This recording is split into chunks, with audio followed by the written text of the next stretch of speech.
But we're going to start here. Luenell was on Fox Soul last night. Was on TGIF last night. And Al's relationship with Star Jones came up, and a question that had never been asked was asked. Writer and editor Raquel Willis spilled some controversial tea during a recent podcast interview. She shared that she does not feel obligated to disclose to men that she is transgender until after the second date. Do you think people who identify as transgender should be open from the jump, or is it up to the person to decide? Al, what do you think about this? Ooh. Now, before we get to Al, I'm just going to comment on that tea. I personally... I disclosed before even the date. I don't have a whole bunch of free time like that. I don't have a whole bunch of free time, nor do I have a whole bunch of interest to be spending all of my time trying to get to know various people.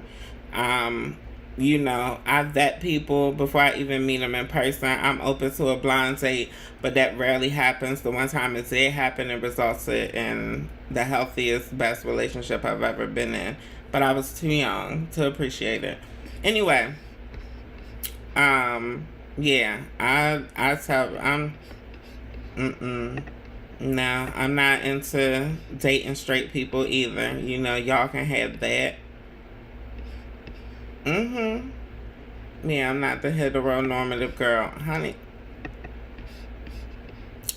Yeah, honey, you be going Bible better than me and you talking about you straight. No, that's okay. That's okay. I like people who are realistic. Yeah, who live on Earth. But let's get to Al, honey, because this conversation veered. All I want to know, for me, in my opinion, is that I don't think it's this easy. That it could be like, oh, you know, I want to, you know, stand in my truth. I just feel like there's so many moving factors around this. There's right, because look, so have your opinion. I have mine. No, but look, Al was married to Starr. That's true, but never told. Talking about how gay he is on this show. Did you come out and expose yourself to Starr when you first got married? Oh my goodness. I have never been not truthful with anybody that I've been. Oh, so Starr knew she married a gay man. I've talked about this on this platform before. I have always been very honest with all of my partners about my sexuality. When I date all of them. First of all, Al is bisexual now. Honey, Al is bisexual, so I don't know why they keep trying to label him as gay. Biracial is real, honey. It's fine. It's fine. A lot of y'all will and have learned the hard way that bisexuality really exists.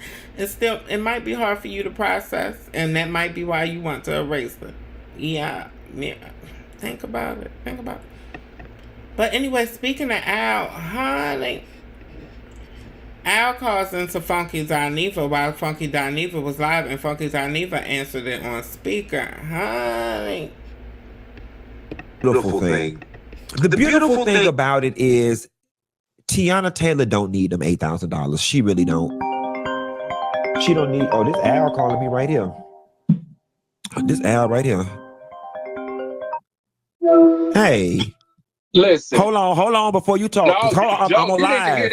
You need to hear this on live. Hold on. People can hear you. I don't give a fuck. When I tell you go back and watch TGIF tonight, go back and watch TGIF tonight. What happened? Go back and watch TGIF tonight, and you tell me if I don't have a reason. Ooh, you filming me? I told you was live. Oh, my bad. Go back. Hey, friend. Go back and watch TGIF tonight. And call me back. All right. Honey, Al realized that he was tore. Honey, it was Al's birthday yesterday, the 13th. Or earlier today, wherever you're at. Depending on where you're at.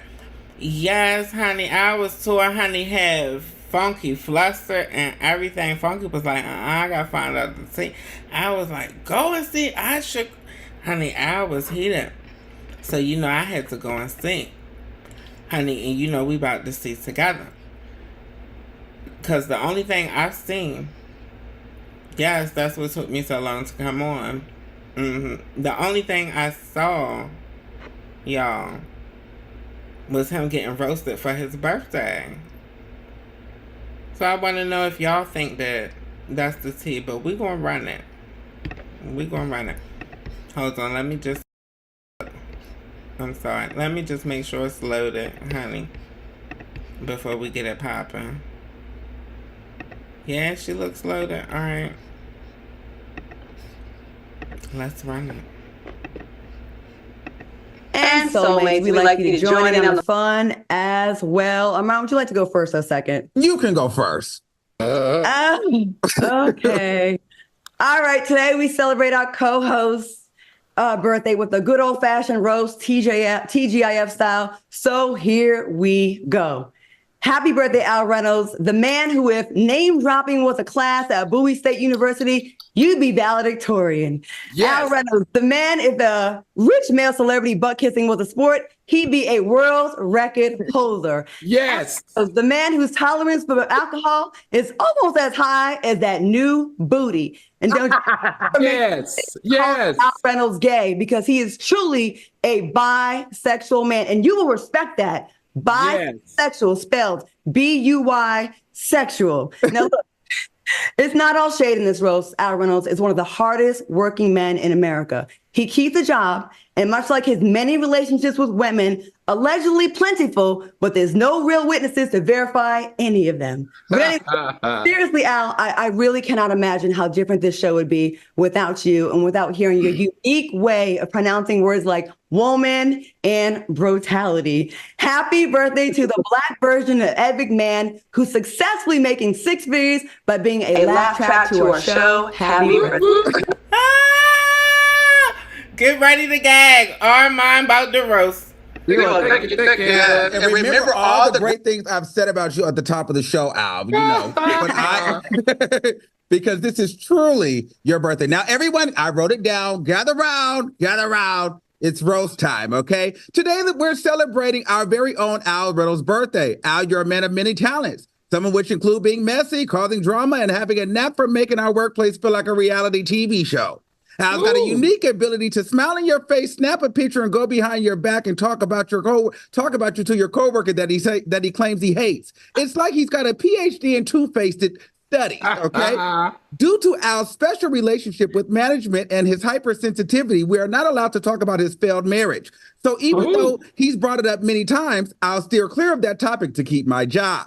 Now, but wait, there's more. Al fancies himself as the facts guy, but somehow he never seems to get the actual facts right. He's also a talk show host who's supposed to have all the strong opinion, but the guy can't form a thought without his notes. Seriously, I've seen grocery store lists with more spontaneous insight. And let's not forget his legendary struggle with names and words. Al, it's successful, not successful. It's like watching a toddler trying to pronounce spaghetti. Oh, and how could I forget Al's clout chasing antics? He's got all these celebrities friends, but the best part, none of these celebrities actually know they're supposed to be friends with him.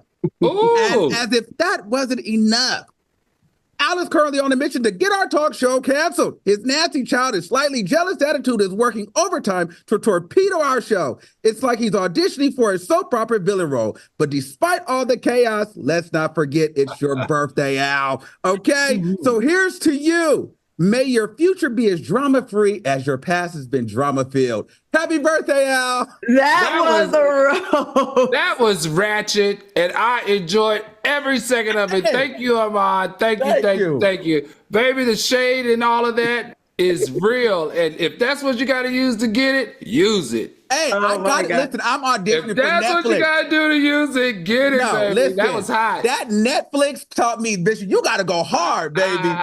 Listen, roast they go hard on that Netflix. Hey, you know what? Not said Al is trying to torpedo to get the show canceled. Oh, Al was stale for the rest of the show. Me or take me off of my dream and my tracks, period. Thank you for Armon, and thank you, Claudia. I really enjoyed it. Happy birthday. And I put energy into it because I wanted you to know I care. So happy birthday, Al. All right. Lord, baby, the shade is real.